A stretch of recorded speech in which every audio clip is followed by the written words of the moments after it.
সুপ্রভাত বন্ধুরা। আজ 29 জানুয়ারি বৃহস্পতিবার। শুরু করছি চিন্তনের মুখ্যবার্তা। আজকের মুখ্যবার্তার বিশেষ বিশেষ বিভাগগুলি: আন্তর্জাতিক সংবাদ, দেশের সংবাদ, রাজ্যের সংবাদ, বিনোদন দুনিয়ার সংবাদ এবং খেলার সংবাদ। প্রথমেই চোখ রাখবো আন্তর্জাতিক সংবাদে। যুক্তরাষ্ট্রের মিনেসোটা অঙ্গরাজ্যের গভর্নর পদে দলীয় প্রাইমারি বা বাছাই নির্বাচনের দৌড় থেকে নাম প্রত্যাহার করে নিয়েছেন রিপাবলিকান দল থেকে মনোনয়ন প্রত্যাশী আইনজীবী ক্রিস মেডেল। তার অভিযোগ, কঠোর অভিবাসন নীতির প্রয়োগকে কেন্দ্র করে সংঘর্ষে 2 মার্কিন নাগরিক নিহত হওয়ার পর ফেডারেল কর্তৃপক্ষ মিনেসোটার বিরুদ্ধে প্রতিশোধমূলক প্রচার চালাচ্ছে। ইরানে বিক্ষোভে নিরাপত্তা বাহিনীর দমনপীড়নে প্রায় 6000 মানুষ নিহত হয়েছেন বলে নিশ্চিত করেছে যুক্তরাষ্ট্রভিত্তিক একটি মানবাধিকার সংস্থা। সোমবার সংস্থাটি এই তথ্য জানিয়ে সতর্ক করেছে তারা আরও কয়েক হাজার মৃত্যুর খবর যাচাই করছে।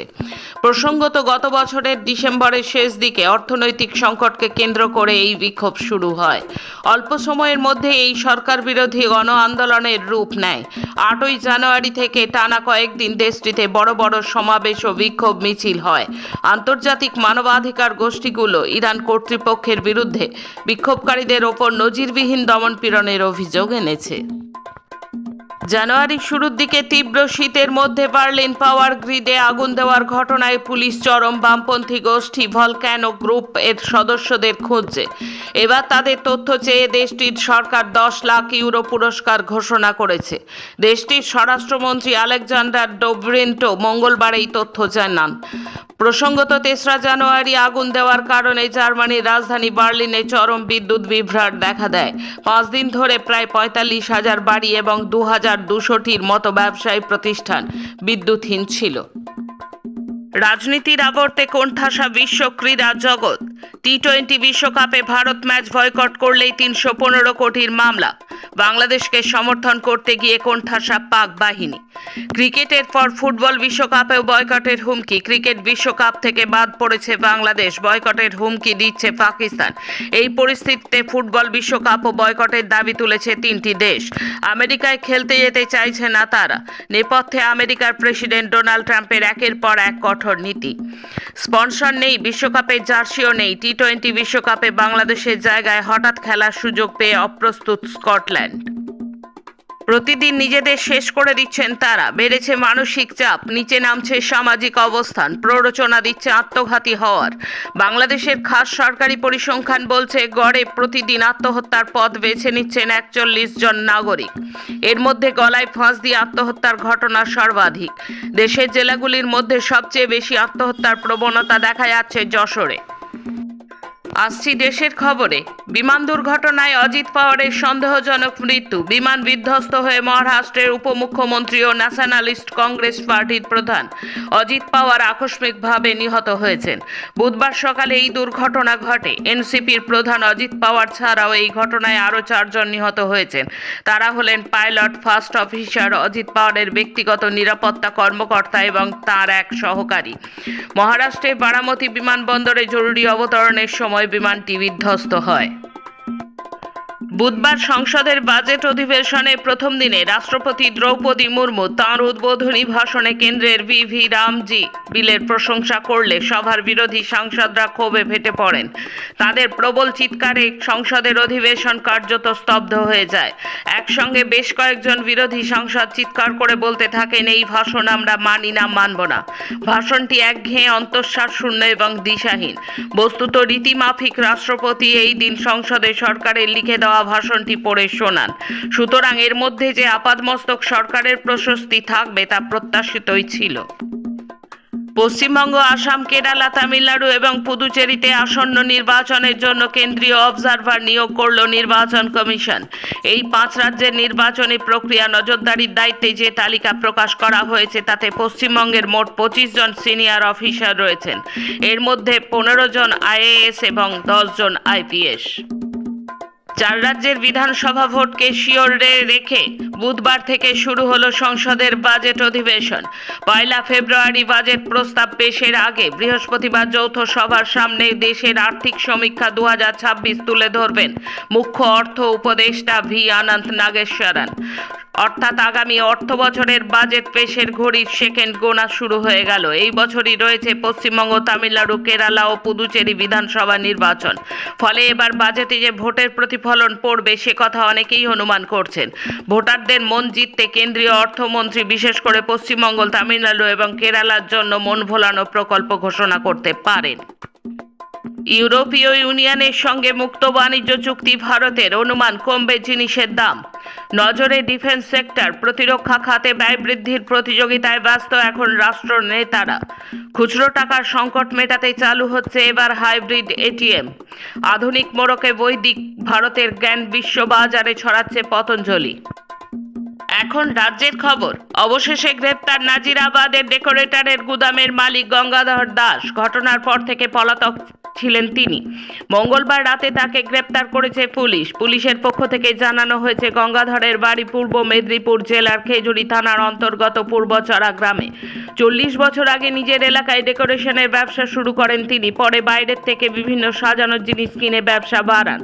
পূর্ব মেদিনীপুরের পাশাপাশি খেয়াদহ 2 গ্রাম পঞ্চায়েতের নাজিরাবাদে এলাকায় কারখানা এবং গুদাম চালু করেন তিনি। সেই গুদাম আগুনে পুড়ে যায়। গাফিলতির কারণে দুর্ঘটনায় এই ধারায় মামলা রুজু করেছে পুলিশ। নাজিরাবাদের অগ্নিকাণ্ডে এখনো পর্যন্ত 16 জনের মৃত্যুর খবর সামনে এসেছে।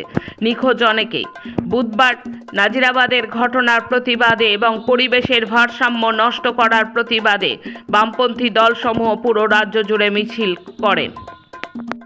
লাগাতার লড়াই, মোগলকাটা চা বাগানে জয় হাসিল শ্রমিকদের। গত 12 নভেম্বর কোনো নোটিশ বা সরকারি অনুমতি ছাড়াই রাতের অন্ধকারে বাগান বন্ধ করে পালায় মালিক কর্তৃপক্ষ। এর জেরে 1084 জন স্থায়ী শ্রমিক ও কয়েক হাজার অস্থায়ী শ্রমিক পরিবার চরম দুর্দশার মুখে পড়ে। কাজ বন্ধ, রেশন অনিয়মিত, চিকিৎসা পরিষেবা ভেঙে পড়া এবং বকেয়া মজুরি, বোনাস ও গ্র্যাচুইটির টাকা না মেলায় শীতের মরশুমে অনাহারের পরিস্থিতি তৈরি হয়। শ্রমিকদের অভিযোগ, এই পুরো সময় জুড়ে শ্রম আইন লঙ্ঘন হলেও প্রশাসন কার্যত নীরব দর্শকের ভূমিকা পালন করেছে। বোনাস, প্রভিডেন্ট ফান্ড ও গ্র্যাচুইটির মতো সামাজিক সুরক্ষা নিয়ে মালিকপক্ষের অনীহা দীর্ঘদিন ধরেই সরকারের নজর এড়িয়ে গেছে।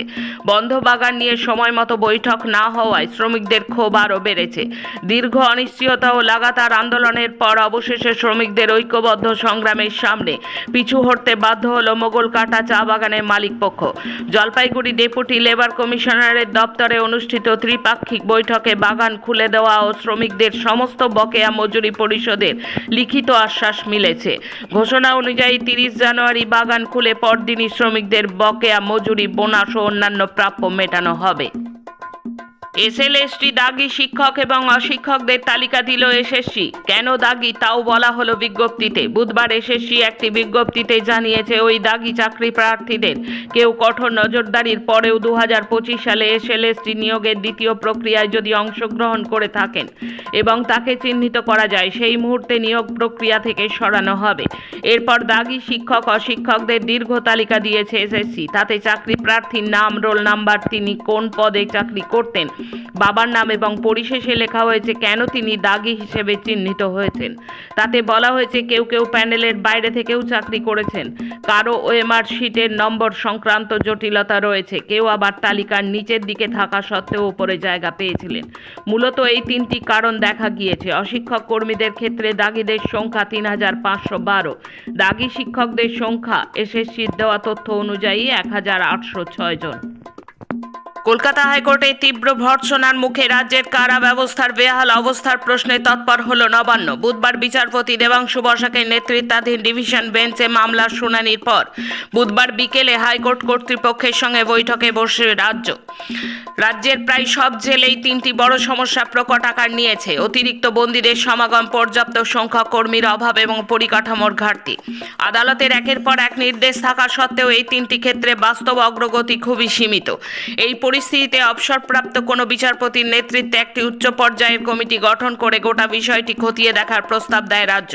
কিন্তু হাইকোর্ট স্পষ্ট জানিয়ে দেয়, শুধু কমিটি গঠন বা আশ্বাসে সন্তুষ্ট নয় তারা। বিচারপতিরা মনে করিয়ে দেন, গত বছর মুখ্য সচিব নিজে জেলে পরিকাঠামো উন্নয়নের জন্য একটি স্ট্যান্ডার্ড অপারেটিং প্রসিডিওর তৈরির আশ্বাস দিয়েছিলেন, কিন্তু বাস্তবে সেই এসওপি কার্যকর হওয়ার কোনো দৃশ্যমান ফল এখনও নেই। বরং একাধিক জেল সংস্কারের কাজ বকেয়া টাকার অজুহাতে থমকে রয়েছে। আদালতের পর্যবেক্ষণে বন্দীদের মৌলিক অধিকার এবং মানবাধিকারের প্রশ্নে এমন উদাসীনতা প্রশাসনিক ব্যর্থতারই পরিচয়। বিনোদন দুনিয়ার সংবাদ। সিনেমাতে প্লেব্যাকের জন্য বিখ্যাত গায়ক অরিজিৎ সিং বিশ্বজুড়ে খ্যাতি এবং পরিচিতি। এদিকে মঙ্গলবার তিনি ঘোষণা করেছেন আর প্লেব্যাক করবেন না। সমাজ মাধ্যমে একটি পোস্ট করে অরিজিৎ লেখেন, প্লেব্যাক ভোকালিস্ট হিসেবে আর কোনো নতুন কাজ নেব না। প্লেব্যাকে এখানেই ইতি টানলাম।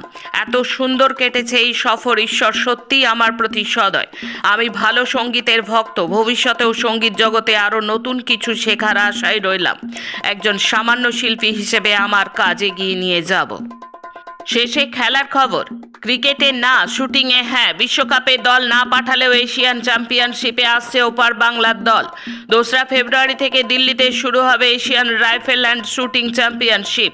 এই প্রতিযোগিতার জন্য শুটার এবং কোচদের ভারতে আসার অনুমতি দিল বাংলাদেশের ক্রীড়া ও যুব মন্ত্রণালয়। শুটিং এশিয়ান চ্যাম্পিয়নশিপ অনুষ্ঠিত হবে ইনডোর স্টেডিয়ামে, তাই এক্ষেত্রে নিরাপত্তার ঝুঁকি নেই বলে মনে করছেন বাংলাদেশের ক্রীড়া মন্ত্রণালয়ের আধিকারিকেরা। বিশ্ব চ্যাম্পিয়ন হওয়ার পর প্রথম টুর্নামেন্টে ডি গুকেশ তার দুর্দান্ত অপরাজিত ধারা অব্যাহত রেখেছেন। বুধবার নেদারল্যান্ডসের উইজক আনজিতে টাটা স্টিল মাস্টার্সের 10ম রাউন্ডে 5ম জয় অর্জন করেছেন। ম্যাক্স ওয়ার্মারডার্মের একটি ভুলকে পুঁজি করে গুকেশ তার জয় নিশ্চিত করেছেন এবং 7.5 পয়েন্ট নিয়ে তার একমাত্র লিড বজায় রেখেছেন। আজকের মুখ্য বার্তা এই পর্যন্ত। নমস্কার।